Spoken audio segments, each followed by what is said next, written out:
Donc, Ah, yes! regarde. Ouais. Attends. Attends que je te vois bien. Installe-toi. Zen. Soyons Bon. zen. Oh, je suis tellement heureuse de te voir. Bonsoir Bernard. Bonsoir. Alors, d'abord, je dois m'excuser auprès des gens qui sont là. Je suis pas coutumier du tout d'Instagram. Je suis plus sur Facebook. Et maintenant, il y a des tribus entre ceux qui sont sur Facebook, ceux qui sont sur Instagram, ceux qui sont sur TikTok et tout. Je peux pas être partout, donc je maîtrise pas. Et là, Instagram, c'est celui que je maîtrise le moins. Mea culpa maxima. Mais je suis très content de te retrouver. Mais moi, je suis ravie. Merci d'être là, Bernard. Et ne t'en fais pas, je ne maîtrise pas du tout non plus. Donc, moi déjà, pour arriver à m'envoyer les demandes, les trucs, enfin, quoi qu'il en soit, on ne perd pas de temps et d'énergie. Je sais à quel point ton temps est précieux et ton énergie l'est aussi. Merci beaucoup d'être avec nous ce soir. Depuis qu'on est branché, donc 31 minutes, 30 minutes, voilà, avant que tu arrives. Écoute, je n'avais que des belles choses et des gens qui sont très pressés d'avoir de tes nouvelles. Déjà, Bernard, comment vas-tu? Alors, j'avais déjà une vie de moine avant, à savoir que je restais 4h30 tous les matins à écrire. Donc maintenant, l'avantage c'est qu'avant je le faisais au café, et maintenant je le fais chez moi. Et donc j'ai la même vie de prisonnier que tu as toi, que nous avons tous. Maintenant, il faut faire avec. C'est une trajectoire d'existence. Et puis bon, vu que je m'intéresse beaucoup à l'histoire, je crois que nos ancêtres qui ont vécu la Deuxième Guerre mondiale, les sièges, les pestes et tout, ils ont tous eu une période où ils ont dû comme ça rester enfermés chez eux. Et c'était beaucoup moins rigolo parce que déjà, il y avait pas les réseaux sociaux et il n'y avait pas les moyens de savoir exactement ce qui se passait. Donc, je trouve que notre génération vit un confinement, après tout, assez supportable Et et luxueux. oui. Et au moins, on a des informations parce que il faut bien, justement, parce que je suis en plein dans mon prochain livre sur l'histoire du Moyen-Âge. Quand il y avait des sièges, ça durait parfois des mois et ils n'avaient pas d'infos. Et quand il y avait des pestes, pareil, ils ne savaient même pas ce qui les frappait.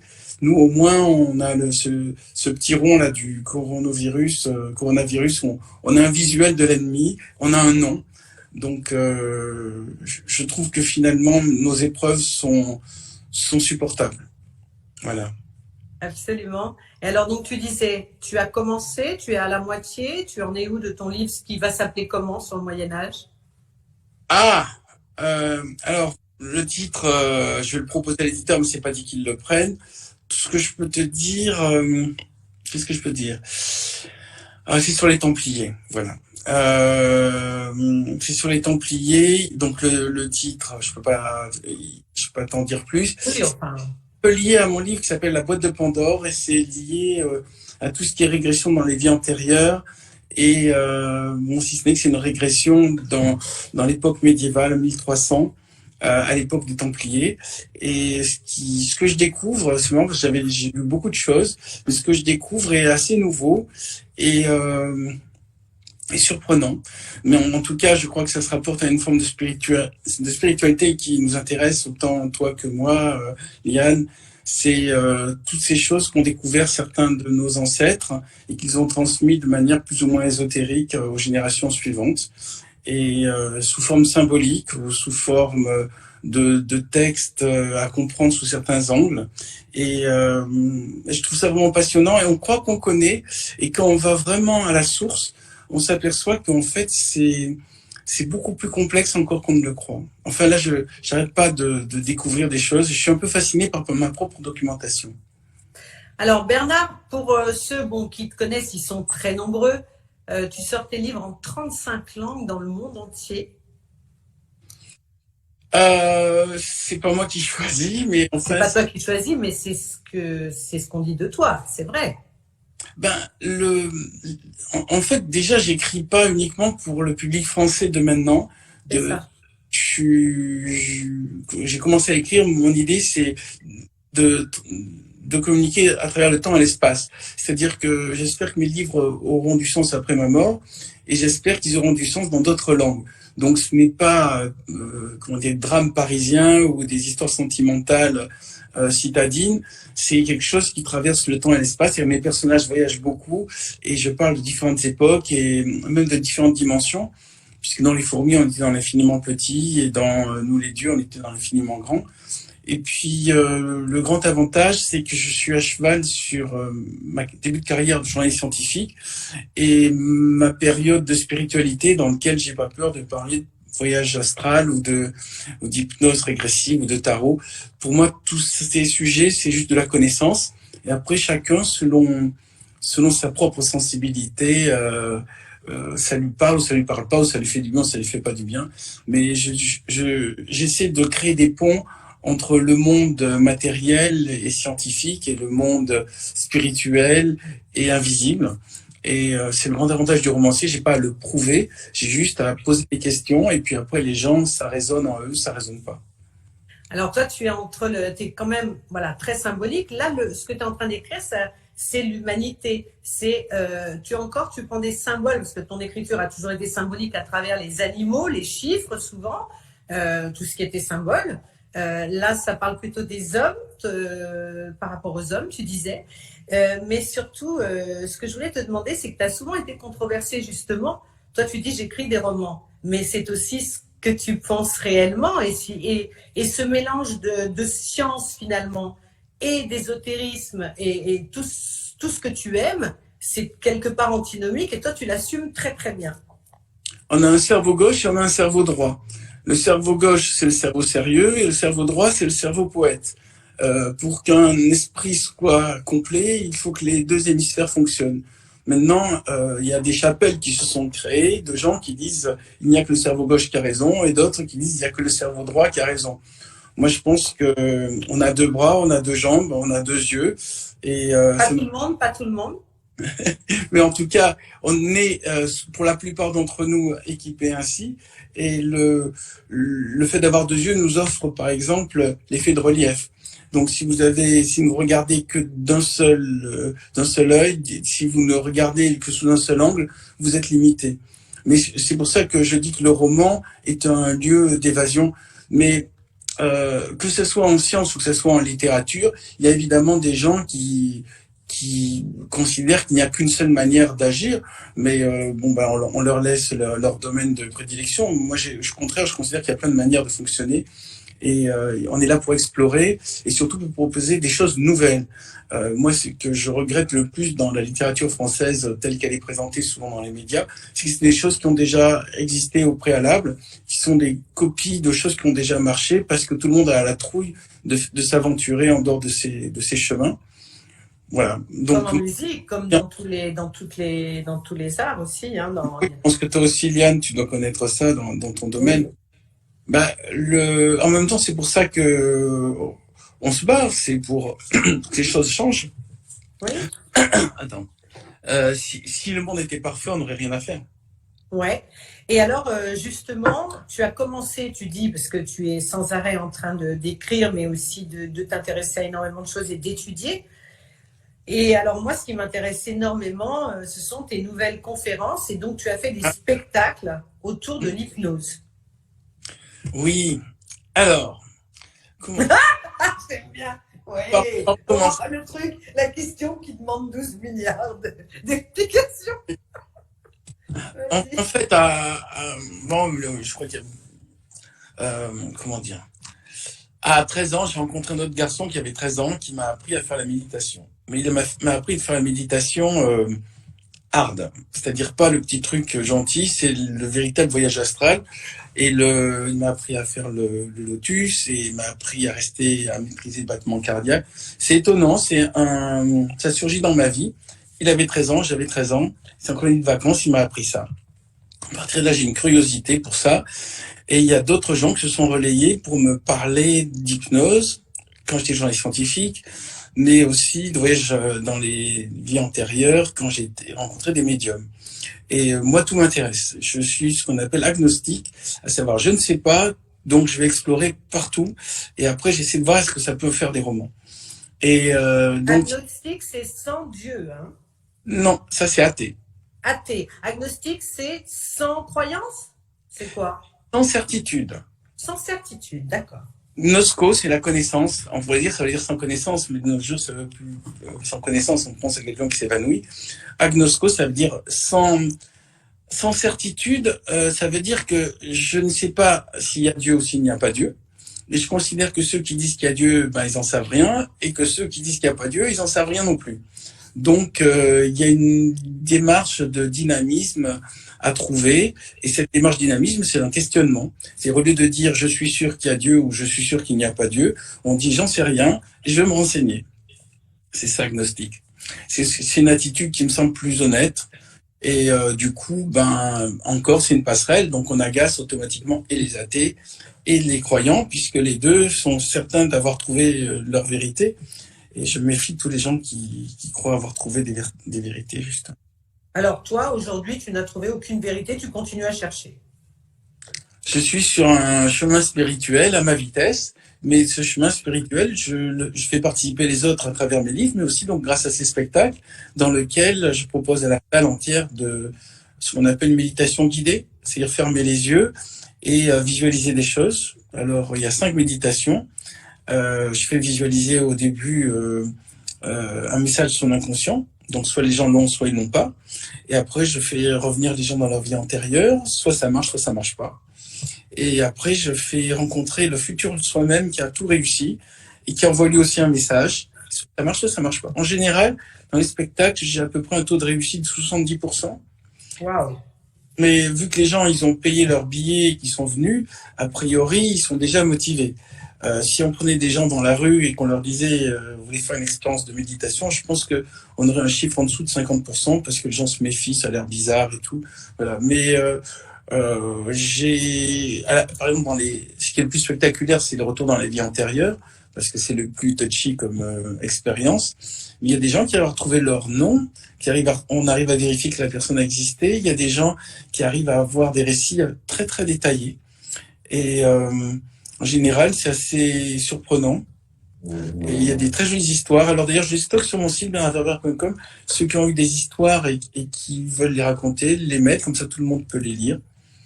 Et alors toi, par exemple, tu connais combien de tes vies antérieures? Tu as travaillé là-dessus? La première médium que j'ai rencontrée qui m'a parlé de ça, qui s'appelait Monique Parent-Bacan, elle est morte, mais je salue son âme si elle passe par là, m'a dit que j'avais eu 111 vies. Ce à quoi je lui ai dit, mais à l'époque j'y croyais pas, parce que je lui dis chaque fois qu'on parle de retour à la vie antérieure, les gens sont Napoléon, Cléopâtre ou Jules César. Ouais. Et elle m'a dit, oui, vous avez eu 111 vies, mais sur les 111, il y a eu 100 vies normales et banales, et 11 vies qui me semblent intéressantes à vous raconter. Donc elle m'a raconté les 11 vies. Et je lui ai dit, en tant que romancier, je trouve ces 11 histoires marrantes qui me plaisent. Donc je repars avec le sourire et vous avez fait votre mission. Et je crois que c'est comme ça que je fais mon spectacle, c'est-à-dire que si ça résonne chez les gens, tant mieux. S'il se passe rien, tant pis. Mais pour ceux sur lesquels ça réussit, ça vaut le coup de le faire. Et puis ça fait sortir de l'ordinaire. Ça ouvre une perspective. Se dire qu'on a eu des vies avant et qu'on aura des vies après, ça ouvre une perspective. D'ailleurs, je te pose la question, Liane, est-ce que tu crois aux vies antérieures? Oui. Est-ce que tu as déjà fait une expérience qui t'a permis de... Oui. Et alors? Ben, vas-y, raconte-nous. Oui, non, moi, oui, Plusieurs fois, non, c'était assez banal. Enfin, je veux dire, normal, avec à chaque fois beaucoup d'épreuves à surmonter. Et quand je suis arrivée à Paris, pour mon tout premier clip de Au fur et à mesure, de la chanson d'ailleurs, celle qui m'a vraiment, qui a commencé, qui a fait débuter ma carrière, eh bien, j'étais habillée par Paco Rabanne.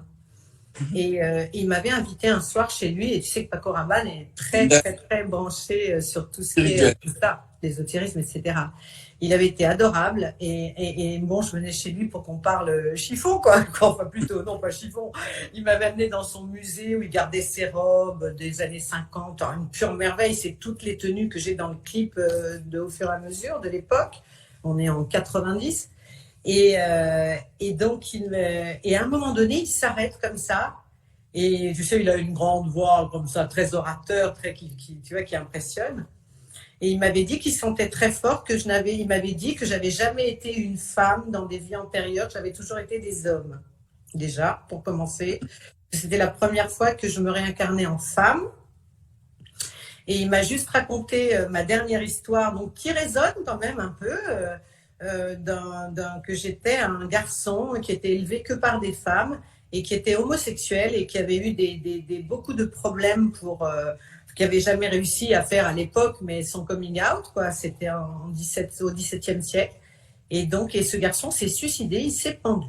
Voilà. Voir que l'homosexualité était un délit jusqu'à la Deuxième Guerre mondiale, puisque... Oui, exactement. Et donc, comme il savait que, voilà, enfin bref. Et c'est vrai que sur le coup, quand il m'a dit ça, tu vois, ça m'a vraiment fait, voilà, ça m'a fait quelque chose ça a résonné, ça, voilà. Alors, je ne sais pas pourquoi, mais enfin si, puisque dans cette vie-là, moi, je suis très entourée j'ai énormément, enfin, tous mes meilleurs amis sont homosexuels, donc, je sais pas, il y a peut-être un lien, j'en sais rien, tu vois, mais c'est cette impression souvent de déjà-vu, de feeling, d'âme sœur, est-ce que c'est ça? C'est la question que je te pose. Exactement. Je cherchais le mot tout à l'heure parce que j'ai peur d'avoir un trou de mémoire, donc je pensais à Turing. C'est Turing qui a été en prison parce qu'il était homosexuel et qui s'est empoisonné comme avec oui, c'est ça, on te dit que c'est ça. On suit ce qu'on dit. Alan Turing, c'est voilà. c'est ça, voilà. Et donc, alors, je t'ai Non, mais le phénomène déjà vu, c'est exactement ça. C'est-à-dire l'un des éléments qui pousse comment dire, à prendre en compte l'hypothèse de la réincarnation, c'est tout d'un coup on arrive dans des endroits où on rencontre des gens qu'on a l'impression qu'on connaît déjà, ou des lieux qu'on a l'impression qu'on sait où se trouvent les choses. Cela dit, on n'arrivera jamais à prouver quoi que ce soit, mais je trouve que se dire qu'on a d'autres vies avant et qu'on va en avoir après, ça sous-entend que celle-ci, si on se plante ou si on fait des conneries, bah c'est pas grave, on reviendra. C'est un peu comme le bac, on rate l'examen, on peut revenir en essayant de faire mieux. Voilà. Et moi, je trouve qu'il faut sortir ça de la religion, et il faut sortir ça du côté sérieux, c'est vrai, c'est pas vrai. C'est peut-être vrai, Dieu c'est peut-être vrai, c'est une hypothèse de réflexion. Et en tout cas, s'il est vrai, il a plusieurs visages, il a plusieurs rites, voilà. Enfin, il est multiple. Puis c'est ce que je fais comme différence entre la religion et la spiritualité, c'est que la religion, c'est une sorte de prêt-à-porter, c'est pour tout le monde la même prière au même endroit avec le même prêtre à la même date. Et la spiritualité, c'est vous le soir ou le matin en train de faire une méditation qui correspond à votre sensibilité, à vos besoins, à ce moment de la vie dans lequel vous avez besoin de faire le point ou de retrouver le calme. Mais je crois qu'on est en train de sortir de la période de la religion pour entrer dans celle de la spiritualité. Et ce que j'aime bien dans la spiritualité, c'est le mot spire, c'est-à-dire c'est quelque chose comme une hélice qui monte, c'est-à-dire au lieu de tourner en rond, ce qui m'a l'air la vision un peu de la religion, là on tourne en rond en montant. Donc chaque fois, on comprend quelque chose de nouveau, on s'élève. Et beaucoup de mes livres parlent de ça, de la prise de conscience. C'est-à-dire, par exemple, prendre conscience qu'on a peut-être eu des vies avant et qu'on aura peut-être des vies après. C'est juste une idée. Mais ça peut changer notre manière de fonctionner ou ça peut, pour des artistes, ça peut ouvrir des perspectives. Alors, par rapport à ça, la question que je voulais te poser, la création de la Terre, donc Dieu ou pas Dieu, etc. Et alors, toute cette partie que tu adores, parce que tu n'as fait que de la philosophie fiction, comme on dit, et justement, est-ce que c'est sur ce trait-là, parle-nous de ce monde parallèle, les extraterrestres alors, est-ce que tu y crois ? Je suis, comme pour tout ce que j'ai cité avant, agnostique, c'est-à-dire que tant qu'ils ne m'ont pas serré la main, que je ne les ai pas vus de mes yeux vus, c'est l'homme qui a vu l'ours, c'est-à-dire j'entends des gens qui disent on les a vus, ou on s'est fait kidnapper, donc j'écoute les personnes, mais c'est pareil pour tout, c'est-à-dire je ne suis pas dans la croyance. Croire, c'est déjà restreindre le système. Donc sur les extraterrestres, j'écoute ce que les gens racontent, j'écris des articles, j'ai fait des nouvelles de science-fiction dessus. Maintenant, franchement, j'en sais rien. Donc, oui, mais t'en sais rien, mais t'aimerais bien ? Alors, en fait, c'est plus compliqué que ça. C'est que le vrai... Non, mais ils sont devant toi. Mais je crois que la vraie terreur, c'est qu'il n'y en ait pas. Ah ouais ? Imagine qu'il n'y a pas d'extraterrestres.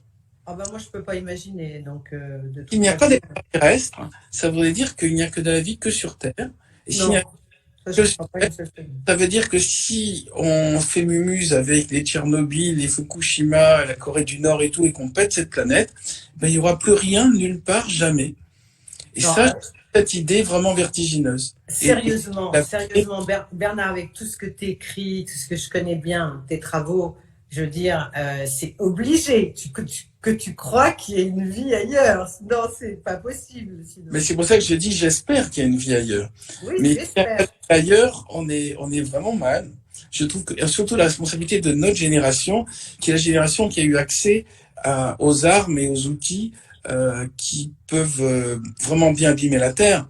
Donc, voilà, je trouve que la vraie question à se poser, c'est pas est-ce qu'il y a des extraterrestres, c'est pourvu qu'il y en ait, et j'espère qu'il y en ait, parce que s'il y en a pas, on est vraiment dans le caca. Et dire notre responsabilité est énorme, énorme, énorme, parce que c'est pas que pour la Terre, c'est pour l'univers.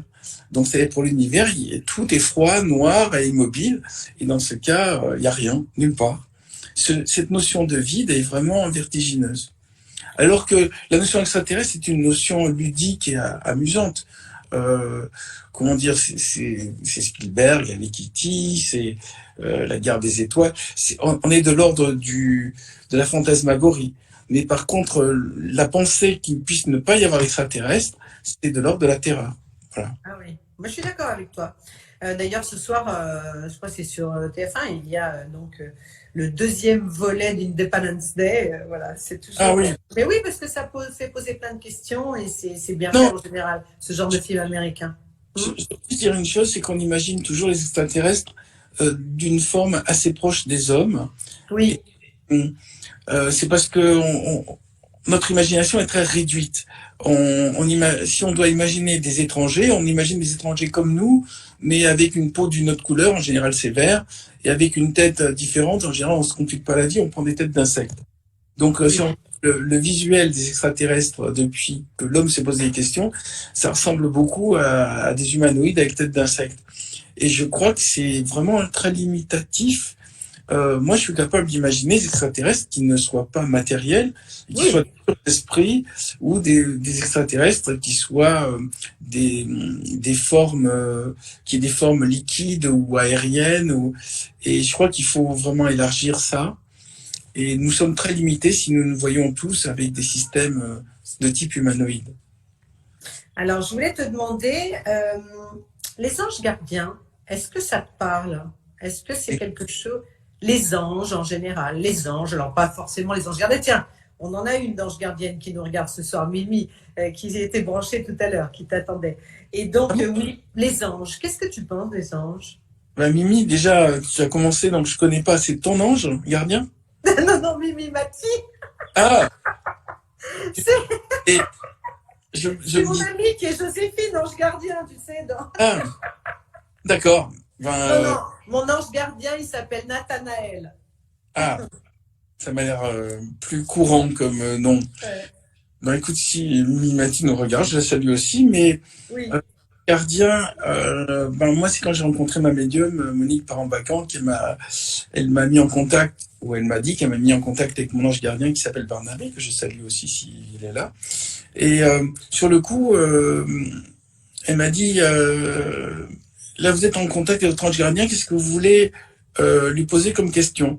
Et vu qu'à l'époque c'était une période basse, je lui ai dit qu'est-ce qu'il attend pour se mettre au travail?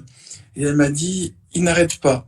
Et là j'ai pris tout d'un coup conscience de toutes les choses très bonnes qui me sont arrivées et de mon sentiment d'ingratitude. Et j'ai dit, ok, tu sais, tous les moments où en traversant la rue, au dernier moment, j'ai été retenu avant de me faire écraser, tous les moments où juste avant de faire une connerie, il y a quelque chose, une petite voix qui m'a dit, non, n'y va pas. Voilà. Et du coup, au moment où ça s'est passé avec donc cette médium, je me suis dit, ok. Et j'ai quand même eu des petits moments où j'ai pas d'explication autre que il y a une entité extérieure qui m'a donné un coup de main. Et là, j'ai dit, d'abord, excuse-moi là-haut de ne pas m'être intéressé plus tôt à toi et merci. Voilà. Et à partir de là, maintenant, quand il m'arrive quelque chose que j'évite, une connerie que j'évite de justesse, je pense toujours à remercier là-haut. Et pour le reste, quand il m'arrive une merde, je considère que c'est moi qui ai fait une bêtise. Donc, pour tout ce qui est mauvais, je me considère responsable, et tout ce qui est bien, je considère que j'ai un petit coup de main dans le monde de l'invisible. Et je dois avouer que je suis assez maladroit, c'est-à-dire je regarde pas partout, je fais pas. Donc, j'ai plein de possibilités d'avoir des problèmes, et je crois que là où ils se donnent beaucoup de mal pour me les éviter. Donc, je les remercie encore. Oui, j'aime bien cette idée d'ange gardien. Mais pareil, je croyance, je suis dans j'en tiens compte. J'en tiens compte, et je considère qu'il y a des choses positives qui m'arrivent, qui sont peut-être issues de petits coups de main extérieurs. Oui, oui, c'est ça. Mais je crois, tu sais, on est tous dans le même cas parce qu'on se ressemble tous, on est tous les mêmes, on a les mêmes défauts, les mêmes qualités, les mêmes peurs, les mêmes angoisses, les mêmes haines, les mêmes amours. Voilà, on est tous semblables. Moi, je suis pour l'équité totale entre les êtres. Et en fait, il faut bien qu'on ait des croyances, il faut bien qu'on se raccroche à quelque chose parce que sinon la vie serait vraiment insupportable. Alors, Donc, je pense que, enfin, il me semble. le mot croyance, c'est un mot que j'aime pas trop, mais en tout cas, qu'on ait des intuitions. Je Oui, préfère intuition. bien sûr. Tu parlais du déjà vu, on parlait des vies antérieures. Euh, Intuition, c'est tout d'un coup, tu as un sentiment que c'est comme ça. Tu sais pas pourquoi. Tu as ce sentiment que c'est comme ça. Et ça, il faut en tenir compte. Par exemple, il y a des gens, tu sens qu'ils vont te créer des problèmes. Et il y a d'autres gens, tu sens que c'est pas vrai, ça t'est déjà arrivé. Mais oui, mais bien sûr que Et oui. tu te dis, mais non, Franchement, ça me fait c'est rire pas parce que normal. c'est vrai que- Tout le monde me dit que cette personne est formidable et faut pas que j'écoute mon intuition. C'est au contraire. Et donc, Ouais, des années à t'apercevoir que ta première impression était la bonne. Il y a des gens qui se marient, ils ont l'intuition qu'il faut pas le faire, et c'est après avoir eu des enfants et tout un truc, ils se disent, ah mais attends, finalement, la première fois que j'ai vu cette personne, je me suis dit, n'y va pas. Et voilà. Donc, je crois aux intuitions, je crois au fait qu'on est le meilleur juge de ce qu'il nous faut, ce qu'il nous faut pas. Donc, il faut tenir compte des conseillers des autres, des experts. Il faut se dire, est-ce que, même par exemple, quand tu manges, te poser la question, est-ce que cette nourriture me fait du bien? Dès le moment où tu te poses cette question, la réponse arrive. Tu le sais. C'est juste qu'il y a des questions qu'on n'ose pas se poser parce qu'on se doute de la réponse. Genre, est-ce que je dois faire tel boulot? Et tu sais qu'il faut pas le faire. Et donc tu ne poses pas la question parce que tout le monde te dit mais si, il faut que tu fasses ce boulot. Et voilà. Après, tu vas t'apercevoir que tu devais en effet pas le faire. Le mot croyance, si tu veux, il y a eu tellement de conneries qui ont été faites au nom de la croyance. Croyance, ça veut dire des gens qui quand même ont décidé qu'il n'y a plus de débat, qu'il n'y a plus de dialogue, parce que vu qu'ils sont dans la croyance, tout s'arrête. Ah oui, non, non, mais ça, c'est les extrêmes. Bah, c'est quand quelqu'un dit je crois en Dieu, c'est difficile de lui dire est-ce que tu veux pas qu'on débatte sur tes arguments et les arguments. Non, mais il y a des personnes qui ils vont te dire non, ils ne débattront pas. Et, L'instinct, et l'intuition. Alors, l'intuition se développe avec l'expérience et l'âge. Tu es d'accord avec ça, Bernard? non. Hein? Je Non, crois que mais je te pose des questions. C'est mon job ce soir de te poser des questions. Je veux dire, est-ce que au tu contraire, penses pas que l'expérience a quand même non? non. Je crois que certains enfants, naturellement, ils savent. Ah oui, les Par enfants. exemple, on le voit, ces enfants qu'on force à faire des bisous à des adultes et qui veulent pas. C'est typique. On se dit pourquoi il veut pas à cette personne. Et souvent, ben, c'est parce que les enfants, ils sentent qu'il faut pas aller vers ces personnes. Donc, eux, ils ont pas encore tout le système du mental et de l'intellect qui est arrivé pour dire tout expliquer. Ils sont au feeling. Ils vont aller, ils vont être attirés par un individu et pas par un autre. Et ils vont se méfier d'une personne et pas d'une autre. Et ils ont tout le système qui est pur. Et donc, je crois qu'à tous les âges, on a des formes d'intuition différentes. Mais c'est évident, je te rejoins dans un élément, Liane, c'est qu'avec l'expérience, tu as le souvenir de tes intuitions qui ont fonctionné et de celles qui n'ont pas fonctionné. Donc tu te dis, ah ouais, là j'avais fait confiance à un connard qui était comme ça, qui lui ressemblait beaucoup à celui que j'ai en face. Là, je vais pas lui faire. Et ça, c'est ça l'expérience.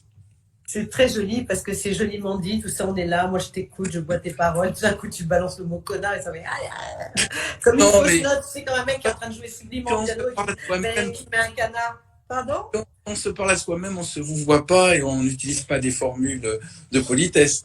Au contraire, on est très Oui.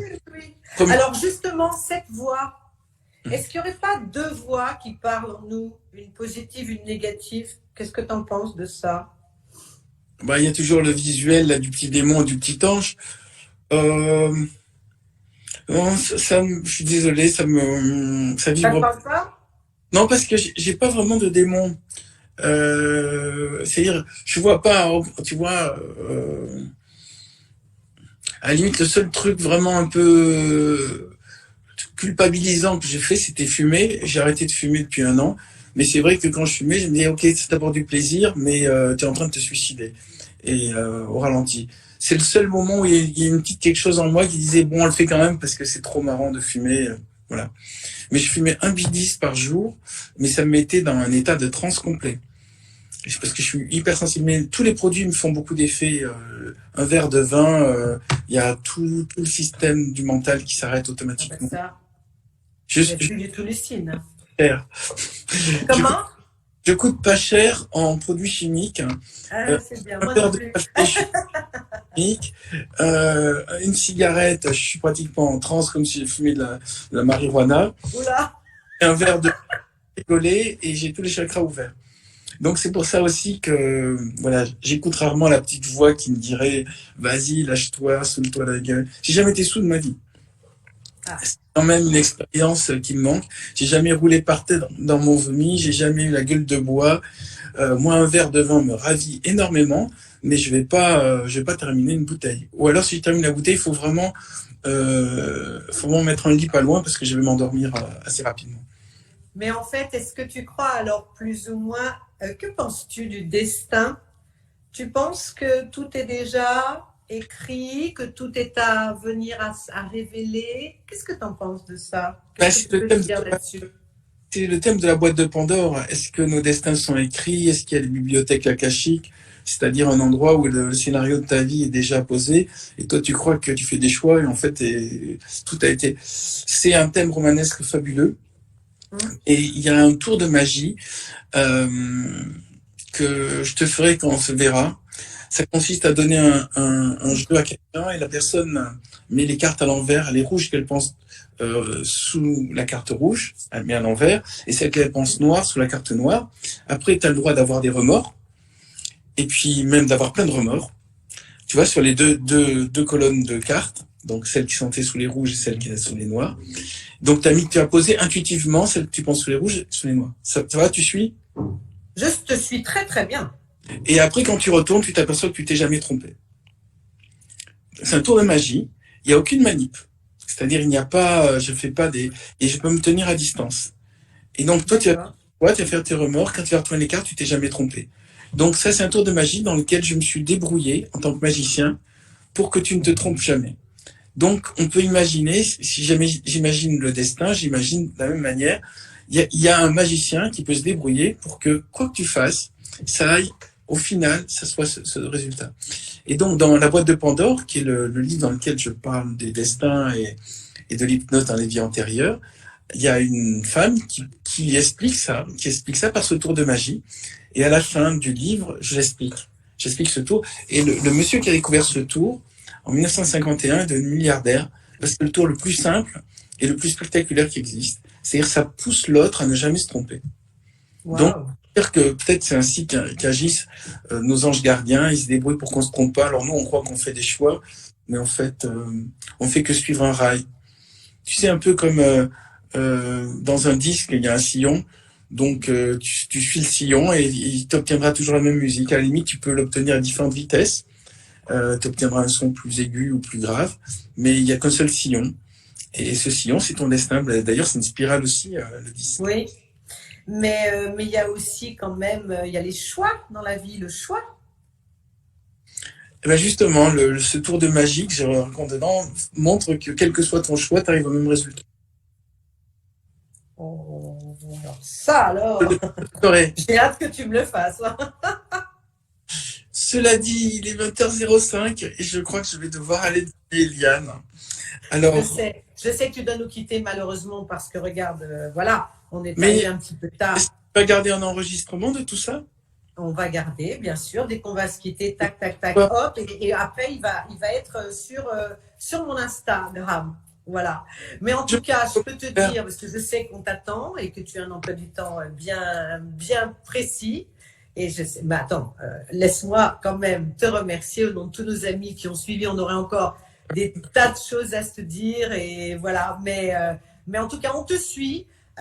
Plein de courage, plein de belles choses. Et puis, dès qu'on peut se voir aussi, parce que moi, j'adore partager avec toi tous tes jeux de rôle et on rigole bien ensemble aussi. On joue souvent à des jeux comme ça avec magie.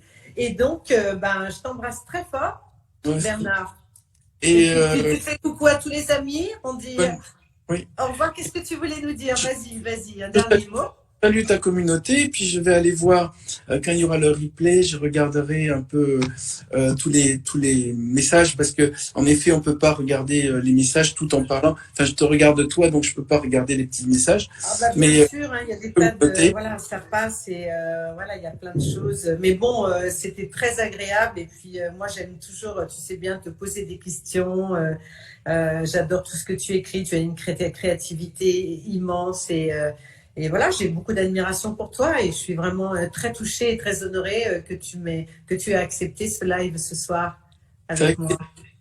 Et je te souhaite vraiment le meilleur destin possible. S'il est déjà écrit, tu ne vas faire que le découvrir. Révéler. Mais s'il n'est pas écrit et si on a un libre arbitre réel, dans ce cas, je te souhaite de faire les bons choix et d'être heureuse. Je te remercie beaucoup Bernard. On te fait des gros bisous. Et à très bientôt. Passe une très bonne soirée. Merci beaucoup. Merci. Alors, moi, je vais rester avec vous 2 petites secondes. Tu vas appuyer sur ton... Voilà.